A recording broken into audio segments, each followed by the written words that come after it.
Non-binary people are trans, and it's harmful to say that we aren't. Big disclaimer, if you are a non-binary person and you don't want to claim the label of trans for yourself, that's valid. The way that we describe ourselves is very personal, and labels are imperfect, and our human experience is complicated. It's similar to if somebody didn't want to use the label queer or bi. Maybe they meet the definition of those words, but that doesn't mean they have to claim it for themselves. What I'm trying to say is that, by definition, non-binary people are included under the trans umbrella. So the word trans comes from a cross. A trans person is someone who is assigned one gender at birth and then turns out to be a different gender. So that's the across. Whereas a cis person is someone who is assigned a gender at birth and then is that gender. By definition, since we don't get assigned non-binary at birth, non-binary people are trans. And what I have seen historically as a non-binary person who's been out for a while is that some people think that non-binary people should not be included in the trans umbrella, period. To me, it implies that our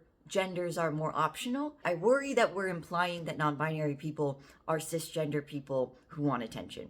That is something that I have personally been on the receiving end of a fair amount before I was able to medically transition. And I think that that's really problematic because it made it harder for me to medically transition. What I end up wondering when people are saying non-binary people don't fall under the trans umbrella is, what is the goal? Are we looking for a world that says that it's okay to transition from one binary gender to another binary gender, but anything outside of those two is optional? I think it's important to include non-binary people under the trans umbrella because we experience transphobia and because we go through a lot of the same things as binary trans people. To me, that means we should be included, and I'm not cis, so